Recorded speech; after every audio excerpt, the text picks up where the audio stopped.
хирургиялық бөлімдегі қандай жұмыстар жүргізіліп жатыр, және мамс жүйесінде біздің халық қандай оталарды ала алады тегін? Жуан ішектің полипі, асқазанның полипі, олар 250 мыңнан басталады. Ал одан ары қарай және күрделілігіне байланысты 1 миллионға дейін жетеді.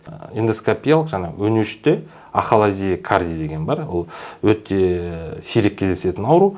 Бұрындары ол ауруды ашық түрде жасайтын. Өнешті сыртқа шығарып жаңағы науқастарда. Қазір біз оны эндоскопиялық тұрғыда ахалазия кардияға осы 2 науқасқа мәмс жүйесінде жасадық. Әр науқастың өзінің құқысы бар. Бізде жаңа осы мәмс жүйесімен Павлодар облысы, Павлодар қаласы бойынша 3 аурухана жұмыс жасайды. Ол біздің бірінші қалалық аурухана, екінші жаңағы облыстық Сұлтанов атындағы облыстық аурухана, үшінші жаңағы нөмір 3-ші қалалық аурухана. Осы мәмс жүйесімен жасайтын. Науқастың өзінің құқысы бар, қай ауруханаға барып жатып, жаңағы жоспарлы. Таңдауы бар, дұрыс қой. Қай емханаға барады? Иә, өзінің құқысы бар. Өзі таңдап алады, сол ауруханаға барып жатып, ота жасатады.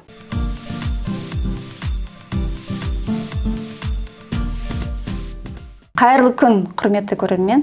Мәмс жүйесіндегі қандай оталарды алуға болар, және қай мемлекеттік және жеке меншік мекемелерде жасайтын жайында осы бүгінгі тақырыпты біз талқылайтын боламыз. Біздің бүгінгі қонағымыз, спикеріміз Тасқын Рысбайұлы Рүстемов.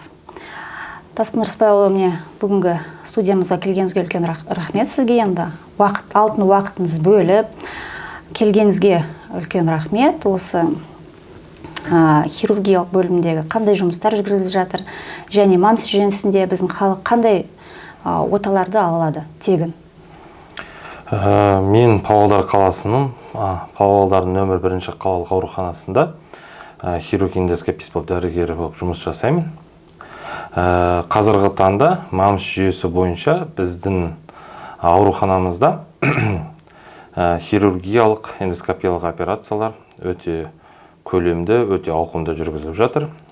Соның ішінде айта кететін жайт, ол эндоскопиялық өнештен бастап асқазанда, жуан ішекте, сонымен қатар өт жолдарында оталар жаңағы мәмс жүйесінде жүргізіледі. Осы мысалы эндоскопиялық хирургия дейсіз, е? Соның ішіндегі міне жиі кездесетін қандай оталарды жасайсыз? Ең қазіргі таңда біздің Павлодар облысында айта кететін жайт, ол онкологиялық аурулар. Ұйқы безінің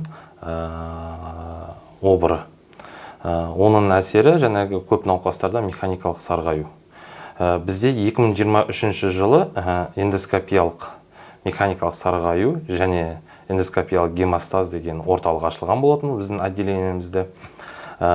Сол бағытқа байланысты біз қазіргі таңда осы механикалық сарғаю тек қана обыр емес, өт жолдарындағы жаңағы тастардың тұруы, немесе структурасы, немесе жаңағы үлкен дуоденальды өзектегі жаңағы тарылу болатын болса, осы кездерде біз жаңағы эндоскопиялық ешқандай жаңағы тілік жасалмай, дуоденоскоп деген аппаратпен науқастарға ота жасаймыз. Оның көлемі және қандай бағытта болатынын біз алдын ала науқасты жаңағы бізде бірінші қабатта кеңес бөлімі бар. Науқастарға біз жаңағы кеңес жүргізген кезде консультативті түрде, е? Консультативті түрде жаңағы кеңес жүргізген кезде бәрін түсіндіріп айтамыз. Бізге келетін тексерме ол МРТ, ішкі құрылыстың жаңағы өт жолдарының қалонге режимдегісі. Сол арқылы біз жаңағы науқасқа қандай түрде болады. Мысалы ретінде жаңағы тек қана тасты алып қоймай, стенд қою керек болады. Немесе жаңағы осы жаңа әкеткенде ұйқы безінің жаңағы обыры кезінде пластикалық стенд емес, жаңағы металдан жасалған стенд жаңағы қою керек болады. Біз осыны жаңа науқасқа, жаңа науқастың туыстарына немесе жаңа бәрін толыққанды түсіндіріп айтамыз. Осы жаңағы оталардың бәрін ең мәмс жүйесі бойынша жаңағы қаражат санайтын болсақ, біздің жаңағы жалпылама жаңағы эндоскопиялық операция ол 250 мыңнан 1 миллионға дейін. Сонда бір жай ғана отаның өзі 200 басталады 250 мыңнан. Ол жаңағы мысалға ретінде жуан ішектің полипі, асқазанның полипі, олар 250 мыңнан басталады. Ал одан ары қарай жаңағы күрделілігіне байланысты 1 миллионға дейін жетеді. Не себепті ондай қаражат бізде аталып отыр осы мәмс жүйесі бойынша? Біріншіден, қолданылатын заттар, жаңағы эндоскопиялық жаңағы клипсалар, эндоскопиялық жаңағы жасайтын папиллотомдар, немесе корзиналар, сонымен қатар жаңағы стендтар, соның бәрін саналады оның ішінде. Бұлардың бәрі бір рет қолданылатын. Себебі қазіргі таңда бізде ВИЧ, гепатит аурулары өте жаңағы ауқымды таралып жатыр, жаңағы жұғу жағынан. Біз соның алдын алу үшін біз бір рет қолданамыз, бір науқасқа болды. Ары қарай ол басқа науқасқа қолданылмайды. Сол себепті осы жаңағы мысал ретінде бір жуан ішекті бүгін біз жасадық, бір полипектомия. Ол көлемі 250 мыңнан әрі болып тұр оның көлемі. Себебі біз ол кісіге жаңағы жұмсаған заттарға байланысты. Оның бәрін толық жуан ішекті сіз оны эндоскопиялық тұрған, ешқандай тіліксіз аппаратпен кіріп, науқас жаңағы ұйқыда, наркоздық ұйқыда болады, ешқандай ауру сезілмейді. Операцияны, отаны жаңағы жасау кезінде науқасты ешқандай жаңағы ауырсыну сезімдері, жаңағы дискомфорт, ештеңке болмайды. Біз эндоскопиялық тұрғыдан кіреміз жуан ішекке. Содан кейін жаңағы полиптің жан-жағын жаңағы арнайы өңдеп алғаннан кейін тіліп алып тастаймыз. Орнын эндоскопиялық тұрғыда ішкі жақтан тігіп тастаймыз. Ол ішкі жақтан, мысал ретінде, бұрындары лапаротомия деген болған. Тілік жасап, жаңағы алынатын. Қазір кезде осы эндоскопиялық тұрғыдан дамып жатқаннан кейін, 21 ғасырда осы біз содан қалыспас үшін заманауи техникаларды жаңа қолданып, ол үшін біз жаңағы жан-жақтан барып оқу, білім, конгресстар, конференцияларға қатысып, сол жақтан өзімізге керекті осы Павлодар облысында халқына көмектесе алатындай жаңағы тәжірибе жинап келдік деп айтуымызға болады. Осының алдын қойған біздің бөлімшенің меңгерушісі Жүсіп Қуат Қабиұлы.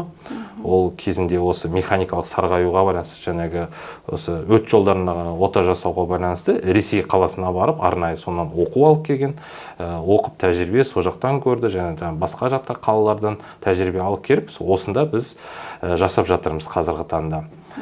Мысал ретінде келтіретін болсақ, біз осы бір апта көлемінде кем дегенде осы өт жолдарына 7-8 науқасқа, соның бір жұман көлемінде, осы 5 күн ішінде, соның 5 науқасы осы мәмс жүйесі бойынша жасалынады. Мәмс жүйесінің ерекшеліктері неде? Осы жайлы айта кететін болсам, біріншіден науқасқа осы белгілі бір ақауына байланысты келетін болса, осы эндоскопиялық немесе хирургиялық тұрғыдан алып келетін болса, жаңағы кеткен бірінші қабатта кеңес бөліміне келгеннен кейін әр бөлімнің меңгерушісі немесе аға дәрігерлері қарайды. Олардың тәжірибелері көп, 20 жыл, 30 жыл тәжірибелері бар. Сосын науқасқа және науқастың туыстарына бәрін түсіндіріліп айтылады. Біз өз тарапымыздан қандай жаңағы анализ тапсыру керек, қандай дәрігерді өту керек, қандай да тексерістер жүргізу керек, жүрек жағы, немесе бүйрек жағы, тағы да басқа жүйелерін тексеру керек болса, біз соның списогын тізімін береміз. Ол кісілер осы тізіммен өзінің тұрғылықты мекен-жайы бойынша емханасына барады. Сонан дәрігерлердің осы мәмс жүйесі бойынша тегін тұрғыда анализдарын тапсырады ол кісілер. Кардиолог дәрігер керек болатын болса, кардиолог дәрігерге, жүрегіне УЗИ, эхо жасау керек болса, оны жасайды мәмс жүйесі бойынша. Барлық рұқсаттама, бәрі жағынан қарастыру керек. Бұны бір кісі шешім қабылдамайды, оны бірнеше кісі. Өйткені әр науқастардың 40-тан асқаннан кейін көбінесе жүрек ақаулары болады. Қан қысымы жоғары болуы мүмкін. Жас қой 40 деген. Қазіргі кезде бізде қан қысымы жоғарылауы жасарып кетті науқастарда. Енді жасы нешеде? 25 жастағыларды кездеседі. Ол негізінен ауру 60-тан кейінгі болатын ғой. Бұрынғы кезде 60-тан кейін деп атайтын. Бұрынғы кезде жастардың ауруы емес деп атаған болатын. Қазіргі таңда ол жасарып келе жатыр жыл сайын. жаңағы онкологиялық тұрғыдан алып келетін болсақ, науқастарда мысалға қазіргі кезде жас 18 жаста, 20 жастағы науқастарда бізде кездесіп жатыр тәжірибемізде. Соған байланысты ол науқастар жаңағы толыққанды тексерілгеннен кейін жүрегінде мысалы ретінде ол кісіде өмірбаяны бойынша жаңағы инфаркт болатын болса, ол кісі жаңағы кардиологқа барады, кардиологтан рұқсат алады, кардиологтан егер рұқсаты берілсе, жаңағы ота кезінде жаңағы ақаулар болмайды деген, немесе жаңағы кардиологтар жазып беруі мүмкін наркоздың жаңағы қандай да бір түрі науқасқа болмайды деген сақылда. Соның бәрін тексеріліп алғаннан кейін науқас бізге келеді толыққанды. Бізде жаңағы бюро, жатқызатын бюро бойынша жоспарлы түрде түседі. Бір күн бұрын ол науқас түседі. Мысалы ретінде бүгін дүйсенбі деп алатын болсақ, дүйсенбі түседі. Ол кісіні біз ертеңгі күнге дайындаймыз. Осы түскен күні оны біздің ауруханада анестезиолог дәрігер қарайды өз тарапынан и науқасқа бәрін түсіндіріп айтады, наркоз жайлы түсіндіріп айтады. Одан кейін науқасқа біз жаңағы ота жасағаннан кейін науқас мысалы ретінде 3-4 күн бізде болады бақылауымызда. Аурухананың өзінде, ол енді стационарлық түрде ғой жатады. Стационарлық түрде жатады, және барлық ем-шараларды ем-шараларды керекті жаңағы көк тамырға құятын системалар болады. Қосымша одан басқа ештеңе алмайды. Бұл барлығы жаңағы стационардың ішіндегі мәмс жүйесіне кіретін барлық протокол бойынша емді алады. Ең басты протокол, клиникалық протокол бойынша мәмс жүйесінде бәрі тегін, науқас келіп жатады.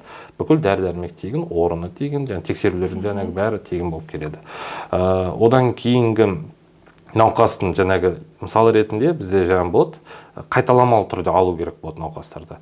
Ол үшін біз жаңағы шығар кезде науқасқа жазып береміз. Бір айдан кейін бізге келесіз. Бақылауға, дұрыс қой? Бақылауға, қайтадан жаңағы тексерілуге. Ота жасағаннан кейінгі күннен бастап, дұрыс қой? Ота жасағаннан кейін бір айдан көлемінде.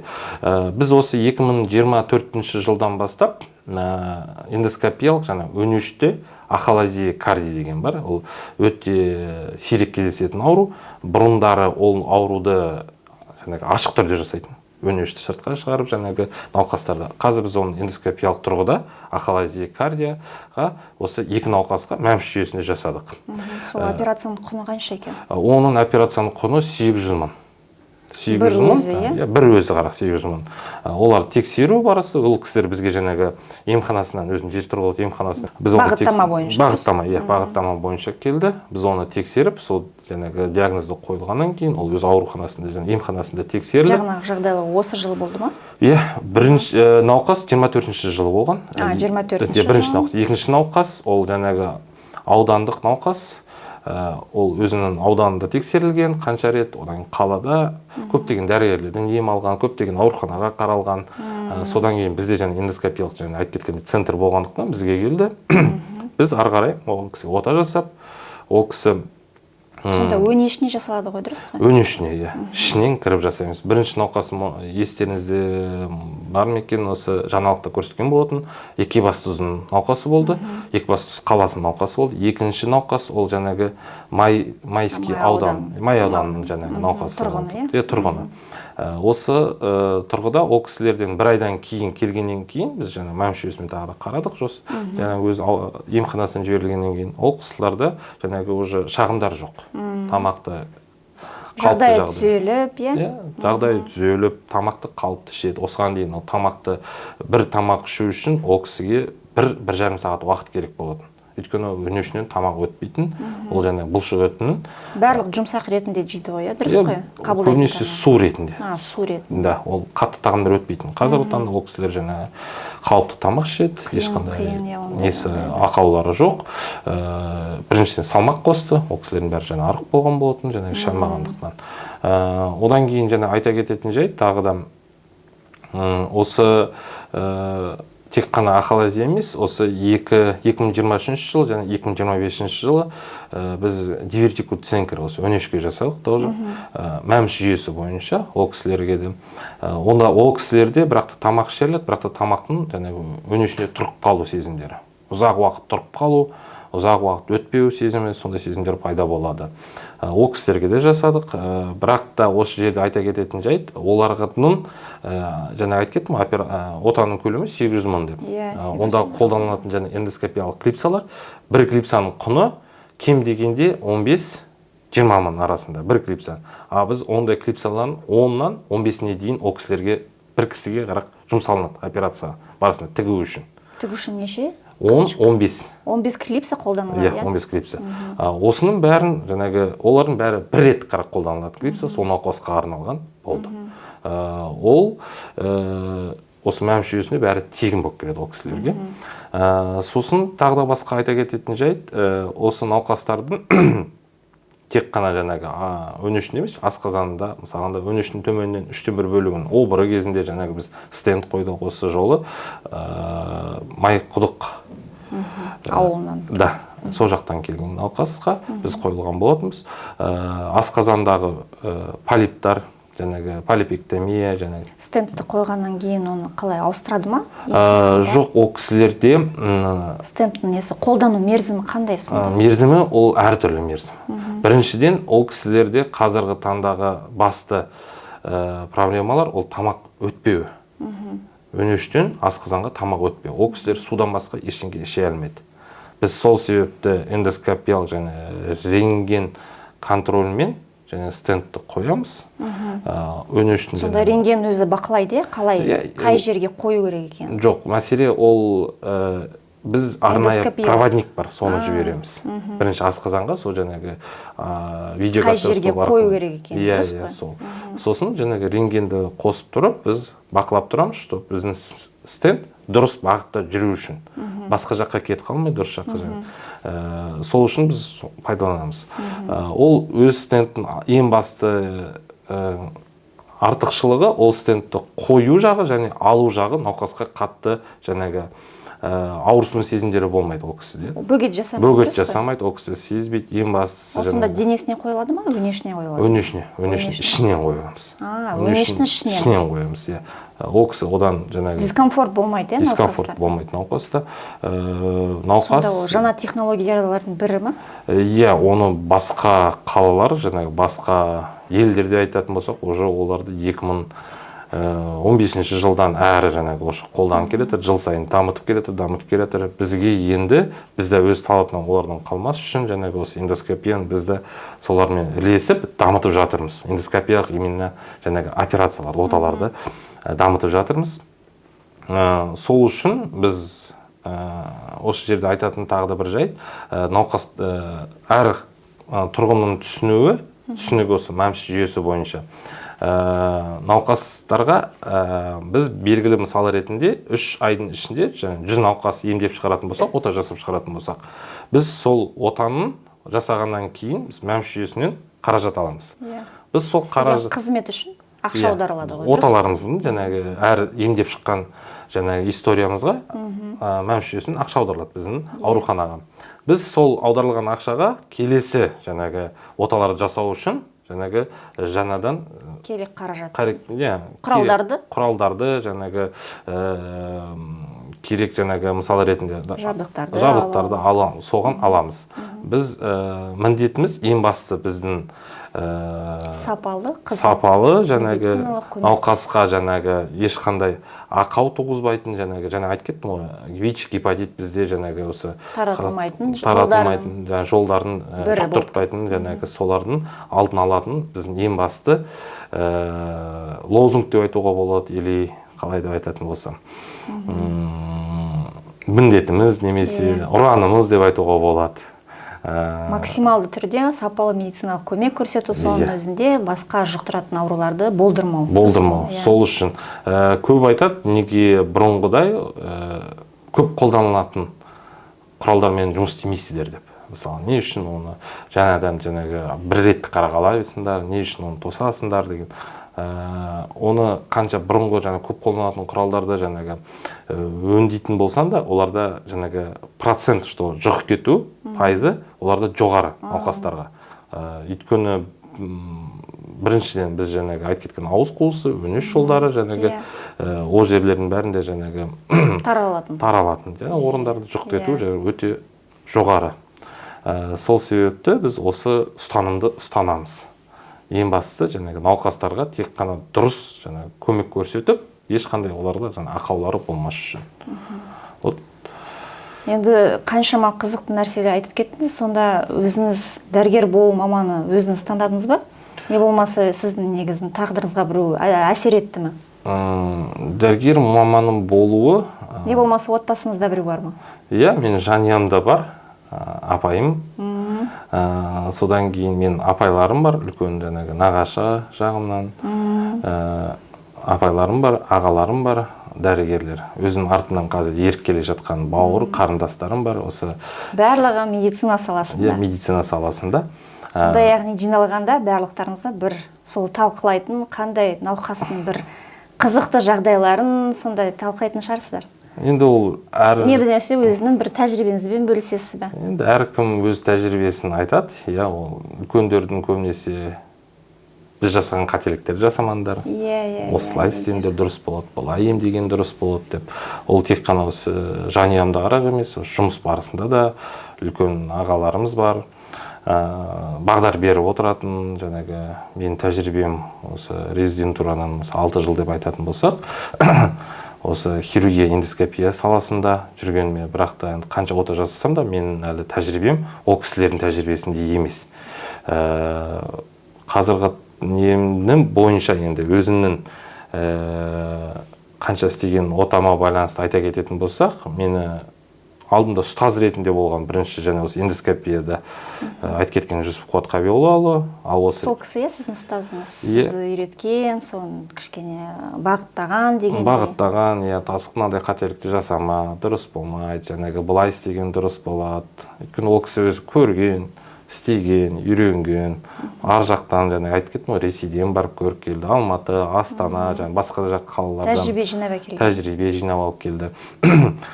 Сол себептен ол кісі осы бағыт беріп, бағдар беріп, сонымен қатар жаңағы осы хирургия саласында мәмс жүйесімен бізде жаңағы жоспарлы бөлім бар ғой.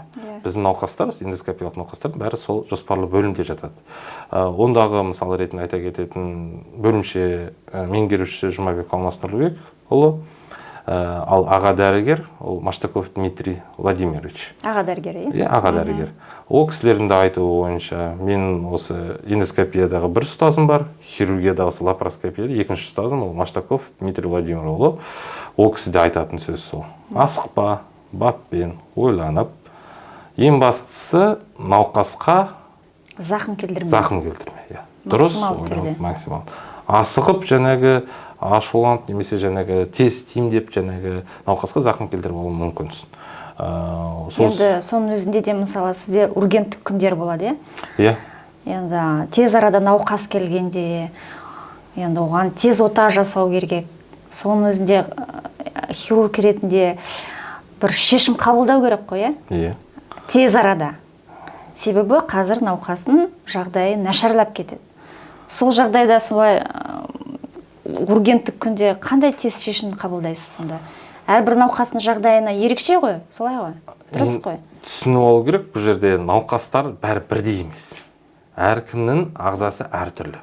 Біреуі мысалы ретінде ауырған үшін ол 3 күн, 4 күн шыдап жүруі мүмкін. Бірақ ол шыдамау керек, дұрыс қой? Иә, шыдамау керек. Уақытылы мысалы ретінде бізде 2 науқас. Кезі науқастардың көбінесе ол ішімдікке салынған жаңағы ол науқастар жаңағы ішімдікті сақтамайды, жаңағы қазіргі таңдағы жастардың арасында 18, 20, 25 жас арасында да кездесе береді. Яғни фастфуд, газдалған су, сусындар, қазіргі кезде энергетика напиктар, сол көп болып жатыр науқастарда. Солардың жаңағы салдарынан түсіп жатқан науқастар көп. Сонымен қатар жаңағы жол апатынан науқастар түсіп жатады бізде. Жол апатындағы сондай бір қиын жағдайлар болғанда сіз өзіңіз сол оталарды жасай бересіз, дұрыс қой? Иә. Сонымен қатар жаңағы төбелес барысында соққы алады, немесе пышақ соғып алады. Ондай науқастарда жедел хирургияда әкеліп жатады. Ондай науқастар өте ауыр жағдайда болады. Бірден жансақтау бөліміне жатқызамыз. Ондай науқасты қабылдау бөлімінен бірден бізде бірінші этажда біздің арнайы осы жансақтау бөлімінің өзінің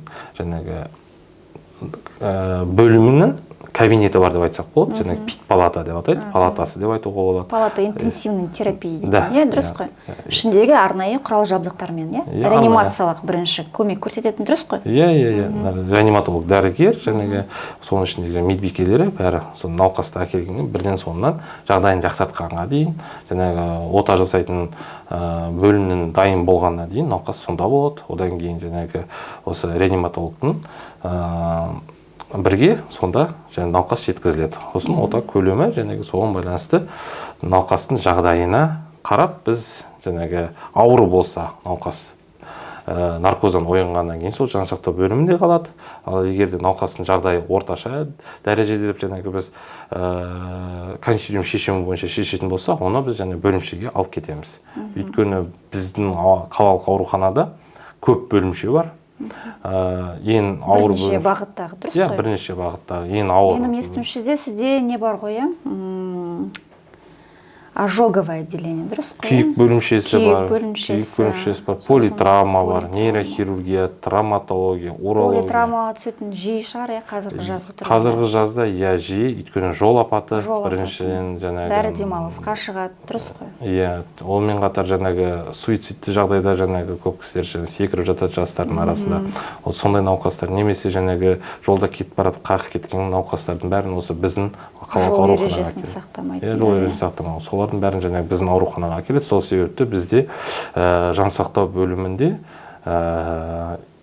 шынымды айтсам 13 орын қойдым осы.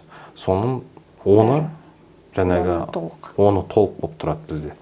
Сол себепті бізде орын жағы біраз науқастардың жаңағы күнделікті келуі бізде осыған байланысты. Тағы яғни міне ургенттік күн дейлік, осы ургенттік күнде неше адам келіп сіздің көмегіңізді сұрайды? Медициналық көмекке не деп тұрады? Қабылдау бөліміне осы хирургиялық бағытта 50-ден 20 науқасқа дейін деп айтуға болады. Тәулігіне, дұрыс? Тәулігіне, 24 сағатта келетін науқастар. Оның көбі жаңағы 80% жаңағы жедел жәрдеммен жеткізіледі. 20% өз бетімен келген науқастар. Осы жаңағы сомалардың келген науқастардың бәріне біз қабылдау бөлімінде керекті жаңағы анализдер аламыз, керекті жаңағы тексерістер керек болса соның бәрін жасап, кімде жаңағы осы жедел хирургиялық жаңағы ауру бар науқасты біз жаңағы жатқызамыз. Ота жасау керек болатын болса, отаның көлемін жаңағы түрін бәрін науқасқа түсіндіріп, келісімін алып, жаңағы наркозға келісімін алып, науқасқа отасын жасаймыз. Ал енді осы кей жағдайлар болады, жаңағы созылмалы ауруларының асқынуы. Мысалы ретінде жаңағы өттегі тастың асқынуы, ол осы жиі келетін науқастар.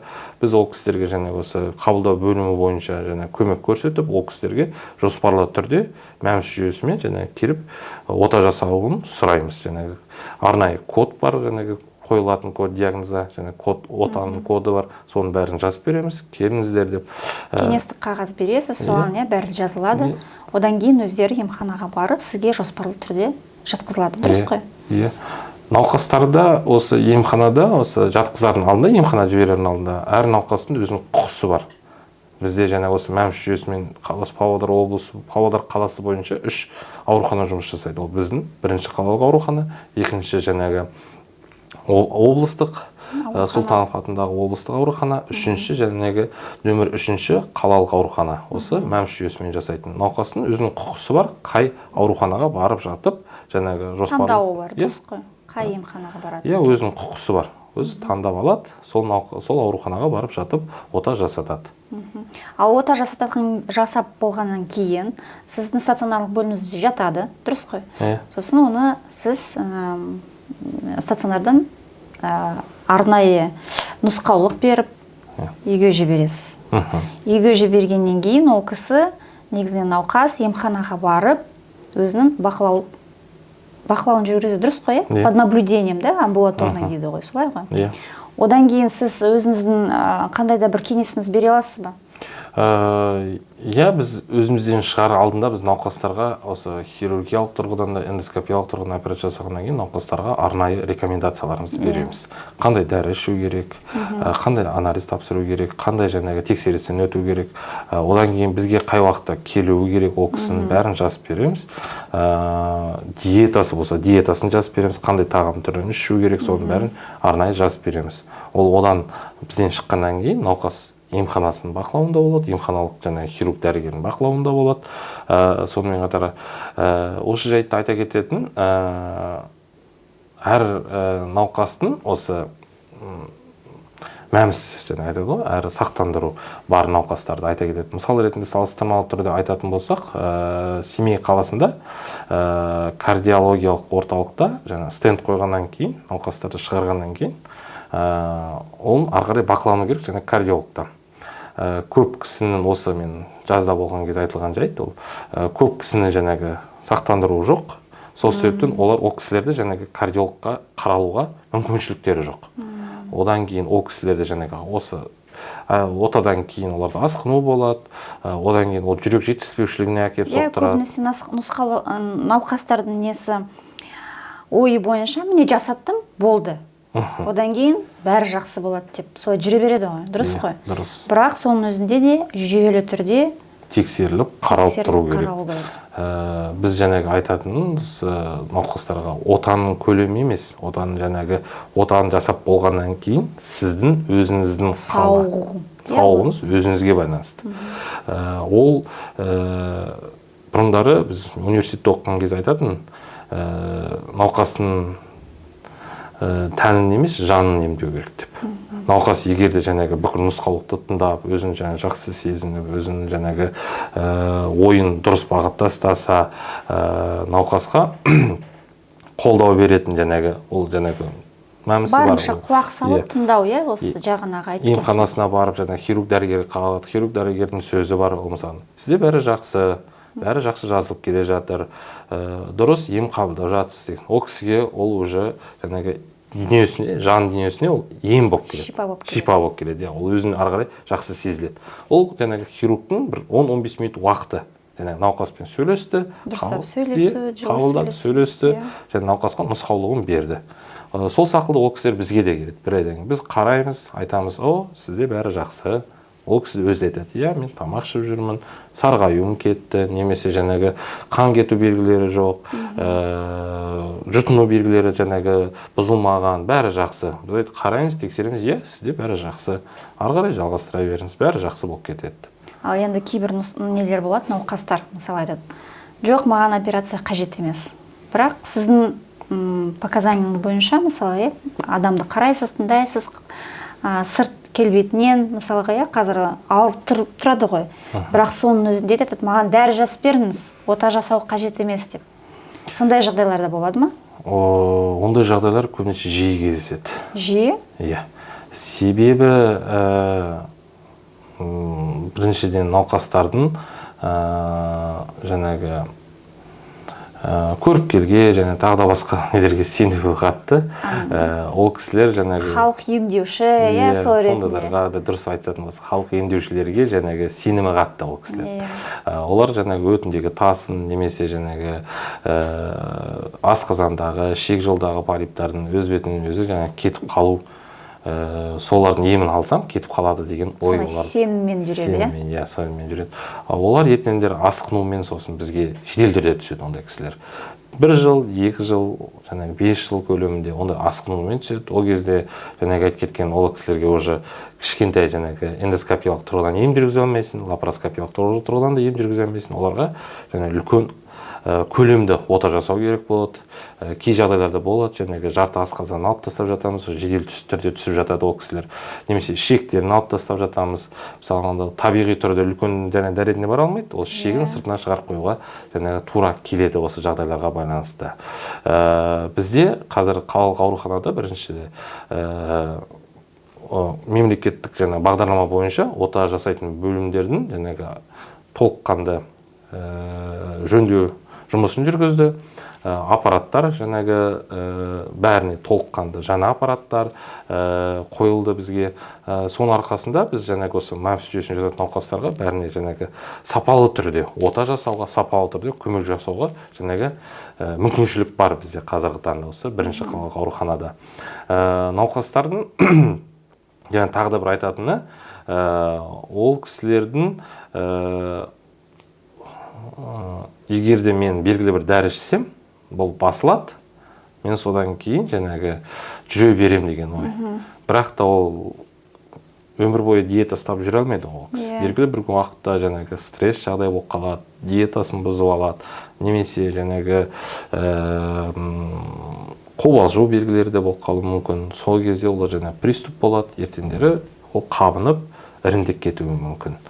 Ол және осыға дейін мысалы бір жыл бұрын көремінде мысалы ретінде ол жоспарлы түрде жатса, жүйесімен ол кісіге жаңағы 3 кішкентай тесік арқылы мысалы өтін алып тастауға болушы еді. Ал енді ол қазір сол кезде. Сол кезде болушы еді. Ал қазіргі кезде ол жедел түрде түсті, ондай мүмкіншілік жоқ, өйткені ол жер қабынған, жаңағы іріңдеп кеткен.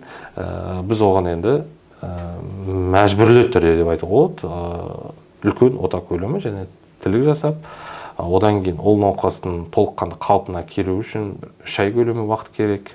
Ол отаның қалай бітетіні, мысалы кей жағдайлары болады, біз мысалы ретінде дренажбен бітеміз, ол дренажбен 3-6 ай көлемінде жүреді мысалы ретінде. Немесе жаңағы 1 ай көлемінде осы тастың жаңағы тек қана іріңдеп кету емес, мысалы жанында жатқан ағзаларға 12 ерекшелікке немесе ішектің ішіне еніп кету, және тесіп еніп кету. Ондай жағдай бізде алдыңғы осы кезекшілікте болған аудандық науқас 4 күн тоже ауырады. Ол кісі өтіндегі тасы жаңағы 12 ерекшелігін тесіп, соның ішіне кіріп кеткен. Ол жерде тесік, ішінде ірің, 1 литр көлеміндегі ірің. Ол науқас ауыр халде, өте ауыр халде деп айтуға болады ол науқасты. Сонымен қатар тағы да айта кететін жайт, мысалы ретінде науқас ол кісіге айтылған болатын бұрын соңды сізде жаңағы асқазаныңызда созылмалы жара бар. Ол емдеңіз, қаралыңыз, тексеріліңіз. Ол кісі қаралмаған, тексерілмеген, бізде алдыңғы тоже кезекшілікте түсті. Асқазан 12 ерекшелігінің ортасында жаңағы созылмалы жарасы тесіліп кеткен. Қазіргі таңда ол жарты бөлігін алып тастадық. Асқазан мен 12 ерекшеліктің бір жарты бөлігін алынды. Ол кісіде де жаңағы перитонит белгілері бәрі бар. Сол себептен ол кісінің жағдайы қазіргі таңда жансақтау бөлімінде ауыр халде. Өзі демалады, бірақ та жағдайы ауыр халде, жаңағы қан қысымын өзі ұстай алмайды. Сол себепті осындай жағдайлар өте жиі кездеседі біздің тәжірибемізде. Өкінішті, бірақ уақытымен барып тексерілмегені, соның өзінде де кеңес алды ғой, дұрыс қой? Кеңес алды осы барлық тексеруден өту үшін. Енді соның өзінде де осындай қалыпқа келіп қалды, өкініштісі. Науқастың өзі. Бұрын алдын ала келді ғой, дұрыс қой тексеріліп. Ол кісі емханасында тексерілген. Басқа да бізде емес, басқа да ауруханаларда тексерілген, ол кісіге жаңағы рекомендация берілген, жаңағы диета, ішімдік ішпеу, дәрілерін уақытында ішу. Қазіргі таңда осы емханаларда скрининг жүргізіледі. Әр жасқа байланысты. Сол жасқа байланысты скринингті мысалы ретінде тік ішек, одан жоғарғы бөліктің ішектің тексеретін колоноскопия арқылы уақытылы полиптарды табылады. Ол көп кісілерге айтылады, осы полипті алып тастаңыз. Ертеңдері бұл обырға айналып кетуі мүмкін, қатерлі обырға айналып кетуі мүмкін. Қазір бұл қатерсіз, ертеңдері айналып кету мүмкіншілігі жоғары. Кей науқастар тыңдап, тексерістен өтіп, қаралып, келіп, алдырып жатады. Кей науқастар осы сонымен жүреді. Ол ертеңдері бір 5-10 жылдан кейін қатерлі обырға айналады, содан кейін ішек өтімсіздігімен түсіп жатады. Сосын анамнезін сұрай бастаған кезде ол айтады, осы 5 жыл бұрын маған колоноскопияда айтылған болатын, алып таста деген болатын. Мен ойладым, халық емшілердің емін қабылдап, ол кет қалады деп ойладым, сондай оймен қазіргі таңда ода уже қатерлі обыр.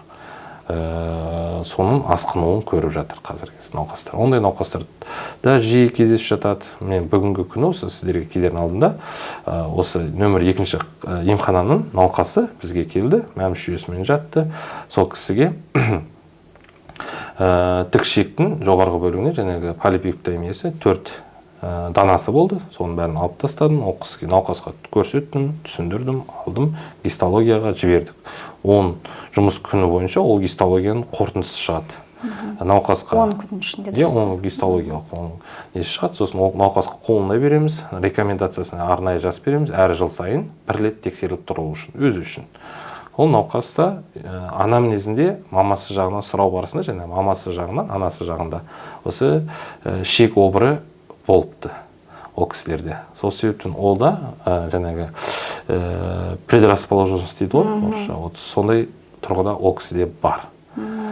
Кей жаңағы науқастар осы біздің рекомендацияны толыққанды орындайды, кей науқастар олар ерінеді, уақыттары жоқ, құлақ салмайды, сондай да көп нәрсе жағдайлар кездесіп жатады ол кісілерде. Өкінішті жағдай, бірақ осы жастықпен бе, әлде уақыт жоқтықпен бе, сондай жағдайлар болып жатады. Енді сіз дәрігер ретінде қандай кеңес беруші едіңіз? Біріншіден науқастарға, науқас емес, халыққа деп айтатын болсам, жастарға айтатын диетаға байланысты. Дұрыс тамақтану ол сіздердің денсаулықтарың өздеріңіз үшін. Қазіргі таңда энергетикалық жаңа айтып кеттім, сусындарды көп ішу, соның асқынуларын олар 5 жылдан кейін, 4-5 жылдан кейін көріп жатады. Одан кейінгісі ол тек қана жаңағы асқазан емес, 12 ерекшеліктің созылмалы жарасы ғана емес, ол шектердегі мысалы алғанда няк, крон деген ауруларда шақырып жатады, ондай асқынулар көп пайдаланғаннан. Сонымен қатар фастфудтардың әсері, үлкен жаңағы тұрғындарымызға айтатын, жасы келген тұрғындарымызға айтатын, жыл сайынғы болатын скринингтар, тек қана осы колоноскопия емес, жаңағы уақытылы жүректің тексертіп отырсын, уақытылы жаңағы ішкі құрылысын тексертіп отырсын, сонымен қатар көз, жаңағы тағы да басқа ағзаларын тексертіп отырсын, уақытында скрининг бойынша. Себебі ол ертеңгі асқынулардың алдын алып келеді. Уақытында емін тағайындалады ол кісілерге, уақытында және дәрігерлердің кеңесі керекті жайт. Өйткені инфаркт, инсульт бойынша бізде жаңа инсультный бөлімше бар ғой. Сондағы түсетін науқастар күніне мысалы кезекшілік бойынша ол кісілердің ол отделениеде орын жоқ. Өйткені ол отделение толық науқастарға. Соны айта кететін жайт. Терапия бөлімшесі толық бізде. Науқастар бір науқас шықса, оның орнына 2 науқас келіп түсіп жатады. Осы жаңағы асқынуларынан, уақытылы қаралмағаннан, уақытылы ем алмағаннан, уақытылы жаңағы бәрін дұрыс жаңағы істелмегендіктен науқастарда осындай асқынулар жиі кездесіп тұрады. Айта кететінім, уақытында қаралыңыздар, уақытында ем алыңыздар. Егер де жаңағы созылмалы мысал ретінде жаңағы хирург дәрігер сізге айтып жатсатын болса, жаңағы жоспарлы түрде емді барып ота жасатыңыз десе, соған құлақ асып, уақытында отаңызды жасатып, ертең ешқандай асқыну болмас үшін жасатып тастауға кеңес беремін. Қазіргі таңда аппараттар бәрі жаңа, қолдану методтары лапароскопиялық тұрғыдан аз, жаңағы травматизация дейді, 3-4 күн ішінде науқастың жағдайы қалпына келетіндей, сондай жағдайда жасалынып жатыр бізде. Жаңағы өт жолдарына қараған, шап жарығы, кіндік жарығы, жаңағы отадан кейінгі жарықтар деп айтатын болса, сондайларды айтуға болады. Солардың бәрін біз уақытылы істеткен ең дұрыс. Өйткені олардың ертеңгі асқынулары ол науқас үшін өте ауқымды жаңағы қайтадан қалпына келуі, дұрыс қой. Уақытылы жаңағы көп уақыты кетеді, көп жаңағы біріншіден психологиялық тұрғыдан жаңағы ол кісі ертең шаршап кетуі мүмкін. Өйткені ол 6 ай жүру керек, 1 жыл жүру керек, мысалы ретінде 3 ай жүру керек. Соған байланысты ол ертеңдер ол кісі қайғыдан көп қиналып кетуі мүмкін. Эмоционалдық жағдайы одан да әсер етеді оған қосымша оған. Оған эмоционалдық жағдай. Ағзадан басқа. Дұрыс қой, эмоциялық жағынан. Науқас өз-өзін ойлап, науқас өз-өзін күйзеліске кіріп, өз-өзін ойлап, сол жаңағы проблемасын ойлап, өзінің жаңағы жағдайын одан ары қарай ушықтырып жібереді. Сол себептен сондай болмас үшін науқаста уақытылы ем, уақытылы қағылған дұрыс. Мен өзім ойым сондай. Ал мысалға сіздің ургенттік күндеріңіз өте қызық бір нәрсе болды ма? Сондай бір жағдай, бір ерекше бір ота істелінген ургенттік күндерінде? Енді әр ургенттік күн өзі ерекше болып келетін шығар ургенттік күн. Бізде өйткені әртүрлі жағдайлар кездесіп жатады. Қайсысын алып еске түсірсек, енді тұрмыстық травманың барысында түскен науқастар да бар, мысал ретінде. Ол да бір ерекше жағдай деп айтуға болады. Немесе науқаста осыдан 3 ай бұрын жаңағы қойылған диагноз, ол науқас қайтқан, барып, өзіңіз таңдауыңыз бойынша 3 қаладағы ауруханаға барып, шап жарығын жауып тастаңыз деп. Лапароскопиялық тұрғыдан. Ол кісі уақытылы қаралмаған, бармаған, ол кісінің жаңа шап жарығы қысылып қалып, ертеңдер ол кісі наркоздан оянғаннан кейін жаңағы шу шығарған болатын. Маған кезінде 3 ай бұрын айтқан болатын, лапароскопиялық тұрғыдан жасайды, ана жеріне жаңа сетка қойып береді, ол жақсы болады. Неге сендер қазір солай жасамадыңдар? 3 жыл. 3 ай бұрын айтқан. 3 ай бұрын айтылған болатын, ол науқасқа. Сонда өзі неге істеген жоқ? Ол кісінің ойы, не себеп айтқан жоқ па? Не себебі бойынша, ол кісінің айтуы бойынша уақытым жоқ. Бір сөз, уақытым болған жоқ. Болды. Өз денсаулығына қарауға уақыт жоқ. Біз жаңағы шегін сыртқа шығарып қойғандықтан, науқаста жаңағы шу шығарып, туыстары шу шығарып, жаңағы біз өз жағымыздан түсіндіріп жатырмыз, сол кезде неге жасатпадыңыздар? Ол кісінің уақыты жоқ, ана кісілер енді уақытым болған жоқ. Неге сендер қазір солай істемедіңдер? Біз айтамыз, қазір жасауға келмейді, өйткені шап жарығы қысылып қалған, оның ішіне жаңағы көбі түсінбейді оған. Жіңішке шегіңіз қысылып қалған, ол жаңағы сініп, қабынып, іріндеп кеткен, ол шекті біз обратно қайтадан кіргізіп бере алмаймыз. Біз оны алып тастауға тура келді. Сол себепті біз жаңағы қалған шегін сыртқа шығарып, үлкен дәретке бару үшін шығарып қойдық деп түсіндіріп жатырмыз. Ол кісілер түсінбейді. Осындай моменттер, осындай көп кездеседі. Сосын тағы да айтатын жайт, суицид түрінде жаңағы уксус ішіп қою науқастар түсіп жатады. Ішіп қойғаннан кейін қалай соған көмектесесіз? Енді ол көбінесе консервативті ем жүргізіледі ол кісілерге. Ол бізге емес, ол терапия бөлімшесінде.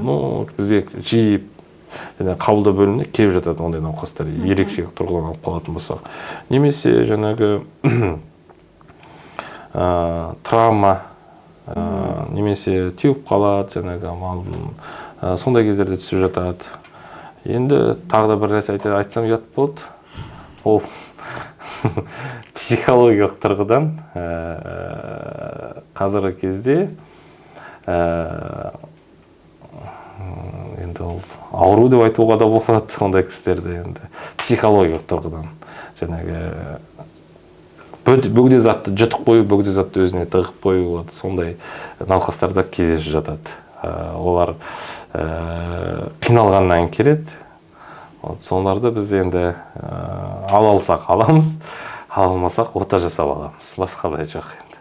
Ондайлар да кездесіп жатады. Енді сіздің хирургия бөлімшесінде өте қызықты нәрселер болып жатады екен? Бізде әр ургенттік кезекшілік бізде өте қызықты өтеді.